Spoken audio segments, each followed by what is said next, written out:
guérit? Le docteur Andrew Newberg dit qu'il a la preuve que la prière guérit, montrant les réactions du cerveau à la prière. Vous voyez ici, ces zones du cerveau sont en rouge quand la personne est au repos. Mais ici, les couleurs passent en jaune quand la personne est en train de prier. Le docteur Newberg injecte des colorants radioactifs à ses sujets pour voir ce qui se passe quand elle prie. Il dit qu'à chaque fois, quelque chose de fascinant se produit. Est-ce que vous irez jusqu'à dire que la prière peut guérir? Absolument, absolument. La prière peut guérir. Il y a des changements au niveau des différents neurotransmetteurs. Des éléments chimiques dans notre cerveau qui aident à libérer des choses comme la sérotonine et la dopamine dans le cerveau. Certaines de ces choses peuvent aider à soulager des douleurs. Les résultats des recherches du docteur Newberg sont dans son livre.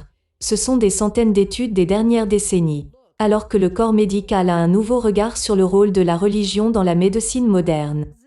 Donc, pourquoi cela n'existe pas dans les officines des médecins? Les médecins demeurent réticents. Ils ont été pratiquement formés pour mettre cela de côté.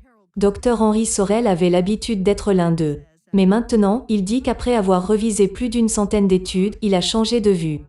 Plus on est religieux et plus grand est le bien-être. Sorel est désormais celui qui dirige la lutte en aidant le corps médical pour que les médecins reconnaissent la puissance de la prière comme une arme de la guérison. Comme dans les études de l'université Duke qui a reconnu que ceux qui prient journellement ont 40% moins de chances d'avoir une hypertension. D'autres études disent que la prière peut réduire la dépression et l'anxiété. Nous pensons que la recherche montre et montrera que les gens dont la foi est supportée par leur corps médical iront beaucoup mieux. À notre connaissance, ce n'est pas un remède contre le cancer. Cela ne va pas guérir quelqu'un d'une maladie cardiaque. Nous ne pouvons pas dire aux gens de prier pour aller mieux.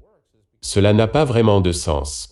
Mais la raison pour laquelle cela marche, c'est parce que cela fait partie du système de croyance de la personne. Dr Newberg espère que ces recherches vont accélérer la compréhension du mystère de la croyance.